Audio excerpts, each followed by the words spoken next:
Hey, I'm Peter Hamilton, and you're watching a documentary business webinar. My guest today is Todd Hoffman. He's the founder and CEO of StoryScout, and our focus today is on the story development process. Welcome, Todd. Great to have you on board. Thanks, Peter. Thanks so much for having me. So I'm always interested in solutions that take time and costs out of the production cycle from concept through to delivery.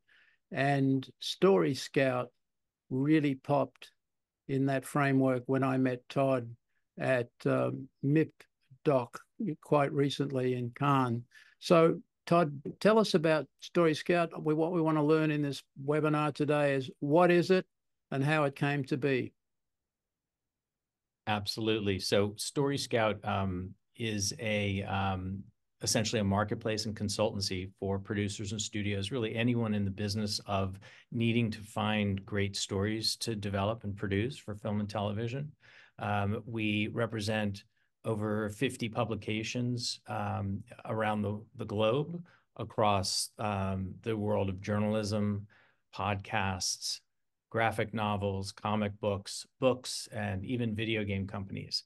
And what our company does is curates the material every day so producers don't have to. And also at a time that's very challenging to find great stories, most producers, I could say with certainty, are not combing through most of our global sources. So it really allows producers a chance to find new material and produce it efficiently and at a lower price point. And that's really what StoryScout is. It's also, so think of it on some level as like Amazon for movie and TV ideas, but with a consultancy element to it. So you represent these publications worldwide, and we'll put up a slide that captures the list in the unscripted area. It's a lot. So what does represent mean? How did you come to this relationship, and what do you give your clients? Well, hopefully really good representation. My background, I was a producer, an independent producer in the 90s. And then for 13 years, I was an agent, a literary agent representing writers and directors and eventually publishing companies. I moved along with the company that ICM acquired to ICM and ran the media rights group at ICM. So my job was essentially to manage, package, and sell all of the IP that was flowing through the agency. So books and life rights and articles and graphic novels, all of that, and then package it and sell it. So that's my background. I mean, ultimately, what I thought, and I think my hunch was correct, is, when you're an agency, your main goal is make money for the agency. And so any IP that it represented stayed within the agency and was only circulated to the writers and directors and actors and producers that they represented.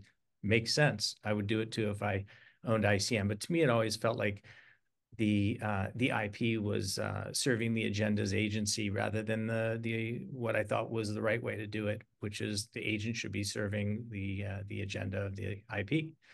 And so that's why I created my company. We went independent 11 years ago. The parent company is called Storied Media Group. And the idea worked, I think, not surprisingly. And so now, if you think of the agency world around a wheel, we are smack in the middle. So we represent only publishing companies. And because we aren't affiliated with any one agency, we're able to play with everybody on equal footing. So let's say a writer for, hey, I'm from Australia, the Melbourne Age writes a story that is particularly, that has, particular potential, right? How does StoryScout connect the writer, the publication, now owned by nine networks, I don't know what the corporate ID is, to then through you to the development executive or the production company that's going to take this story ahead? What's the process? Well, there are two ways. One, obviously, any producer can find any piece of IP organically on their own. I think the issue is most don't. And so that's where we come in. We curate our publications, and we're looking at the IP daily, specifically through the lens of, could this be a television show? Could this be an unscripted show? Could this be a film? Every day. So if we have curated that article and put it onto StoryScout, it's immediately available for people to see. We also highlight great new material twice a week in an email blast to people, so people can get it in their inboxes. And then once there's interest, we double check that the rights are clear. We only get into business with companies that own their IP, so we know it's going to clear. We just generally don't bother them until we have a nibble. And we do represent 9 networks, so we, like the Sydney Morning Herald is our client. And if there's interest, then we can negotiate a deal on behalf of our client and for the producer. That's how we operate. Interesting. And so what's the kind of flow of projects? Do you kind of get into negotiations on several a day, or is it? I'm just trying to get a sense of the scale of the pipeline that you've developed at this stage. Sure. Well, I wish it were several a day. A couple of years ago, we sold in our 3rd year of StoryScout, we sold what was it? I think 97 projects that year. Wow, that's great.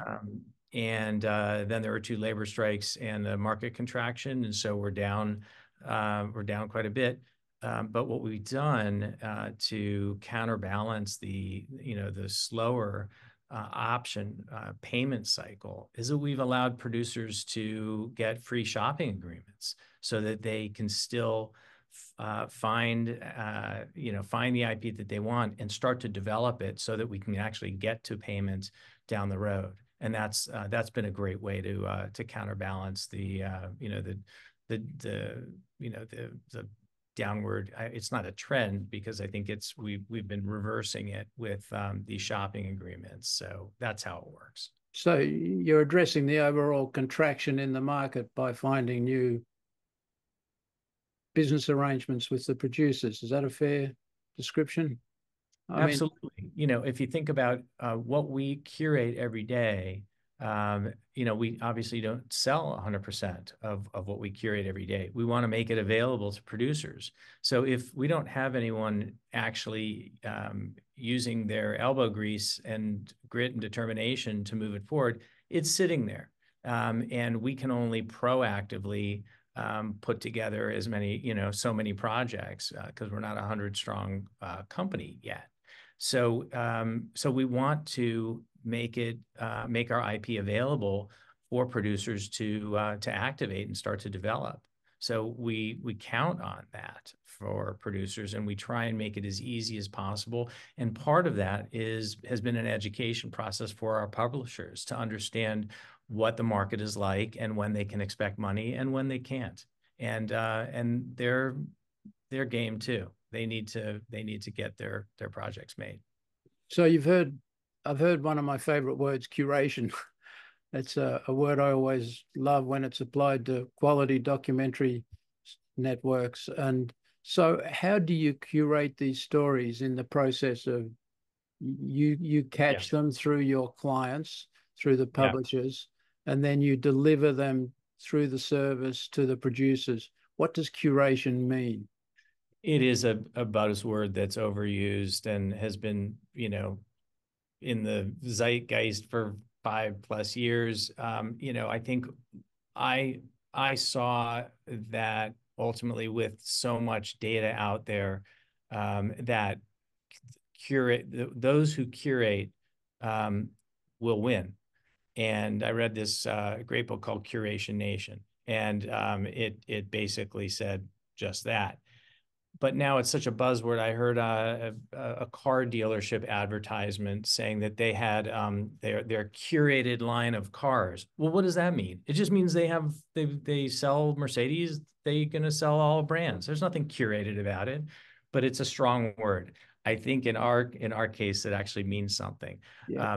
So, curation for us, by example, is the difference between looking in your Apple feed and seeing 50 articles and knowing that maybe one of them might be something to pursue, but then not knowing who the agent is or how to even get started, versus our curation is essentially looking in your Apple feed and seeing 50 out of 50 articles or books or whatever that could be viable. And not only do we think so, we put in a little mini pitch to get you started to think about what it could be. And then further, you don't have to wonder who represents it, because we do. And so in terms of finding that IP, we have a large team of readers that we train, and they know what to look for in general, and also with market specificity. In other words, if we know that HBO is looking for a show about brothers in the Midwest, for example, we'll tell our readers to pay special attention to that so that we can unearth it and then get it sold. But they are able to take the 3,000 stories a day that we come across down to 30, or maybe 2 one day, or 60. It doesn't matter. Our site and our business is not about quantity, because we now have over 4,000 stories that are waiting to be sold. It's about quality. And so that, that can differ on any given day. And that's how we do it. It's So actually through I, human beings. And I'm not a scaled up producer, but I happen to love wildlife, Todd. And so let's say I'm a client. I'm looking for wildlife stories, maybe with a human animal uh, yeah. connection. How will it work for me? I'm signed up with StoryScout. I'm looking for stories in that category. What do I get from StoryScout that I can't get from just having a junior development executive sitting in front of a computer for 5 days a week?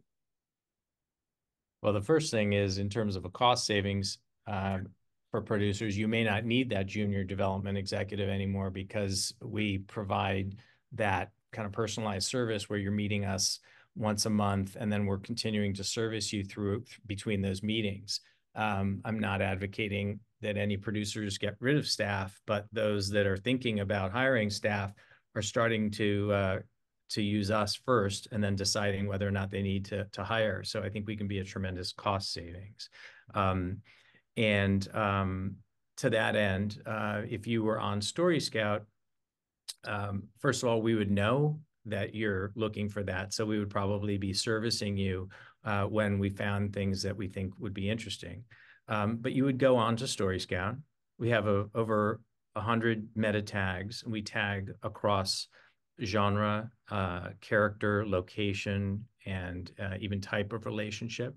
So you could actually keyword adventure, wildlife, Africa, New Zealand, whatever you want, and anything that we have that we've chosen will come up. We've also actually this week, we're now fully AI integrated with natural language search. So not only can you use the actual meta tags, but you can now actually just query Scout and say, show me great wildlife stories set in Australia.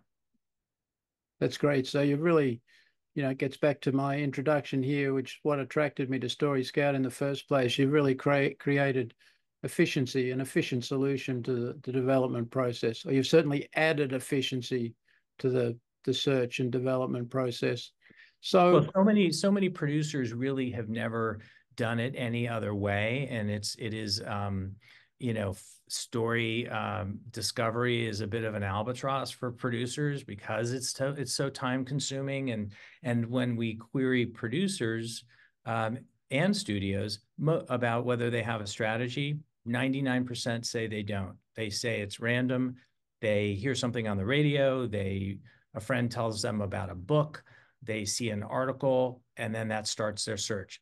And that's not a strategy. And so when we tell them that, a light bulb goes off, and we say, why don't we actually, implement this new strategy so that you can free your mind and your time to do what you need to do, which is develop and sell and produce your shows. we'll take, and now just know that you've got a team behind you that can do that work for you and implement a strategy. So you're scaling up the delivery of stories that can be considered and developed. So what do you think is next? Do you have any? I mean, I'm really interested in you mentioning just a second ago that you're bringing AI, language solutions into the process. Do Yes. you see any next steps, or is that Oh going to yeah. be a big enough step itself? No, no, I think we needed AI just because it was so obvious that it would be advantageous to our business and to our subscribers. And so now we're just, we're there, and it three-dimensionalizes our search, makes it so much easier, and I'm really excited about offering that. We have a long way to go, Peter, in terms of where we're going and what our ultimate goals are. Yeah, we're just getting started. I met you in Cannes, and that was actually our first introduction to the TV community outside of Hollywood. We wanted to grow and have some scale in Hollywood before we we wanted to prove our case before we started taking our business to the international community. That's what we did. And that's why we went to MIP when we did. And we had tremendous response. And in the future, we're going to be bringing more innovations to the site. We're going to be bringing in more publishers, and ultimately some that we don't represent, just to give producers more opportunities to make their lives easier on the curation front. And ultimately, I do want to make the rights process so easy. I'm hoping that we can eBayify a lot of the process for a lot of the rights that are available. Not necessarily for that big hot story that comes out today, but for a lot of the content that's on our site, we want to make it really easy for producers to activate and get going. And so if there's a click option for them, I mean, how amazing would that be? One of my major pet peeves, and is a major pet peeve of most producers, is just how long it takes to do the deal and to begin. Months, and it's everyone's biggest problem. When your deal's finally done, you might have forgotten that you were even interested, or moved on, or the market could have changed. So we're trying to get people in and out of the door as quickly as possible so they can actually make their projects. Interesting. So just final thought, pricing. How is the package priced for production companies? It's scaled and tiered between small production companies pay X, all the way to large studios that pay 10 to 15 times X. It is also a consultancy, and our people do a lot of legwork. We do archival deep dives for producers. We will go get the actual people in the articles. If there's an article, we'll bring them to the table so you don't have to. We do these monthly meetings, and we also have the ability to give early access to specific articles and stories if we know that producers are interested in that. So there's a lot of manpower, if you will. But ultimately, without getting into specifics, it's 20%, 25% of what you might pay an assistant, if you're a producer. And we think that that's an incredible savings for producers. Also, when you think about, and many producers actually have to pay money for options, we do offer the ability to get development going for free. Yeah. As long as you're doing what you say you're going to do. No one can give certainty that their projects are going to sell, but the publishers are willing to extend these options for producers to work on their IP if they do it with integrity. That's really great. So I'm really grateful to StoryScout, following our meeting in Cannes to sponsor this coverage that we're going to focus on over the next 3 months. We're going to focus on the development process as much as we can by talking to you, by talking to producers and executives, hopefully, such that we can clarify the process and also understand how your solution benefits. So, Todd, we're going to be back talking to you again. And have we missed anything in this initial conversation, or are we I ready think to this go? is, I really appreciate the time and the space. And I think that the timing is actually incredibly important because, because fewer projects are getting greenlit. I think it's putting pressure on producers to start thinking outside the box and go to non-traditional sources to find interesting stories. And that's what we supply. And I think that's why, we've become a smart solution for people at this point in the game. Well, you can read about StoryScout on Documentary Business. There are lots of other articles about Todd and StoryScout that are listed in there and describing the impact that he's having. And we'll look forward to seeing you soon, Todd.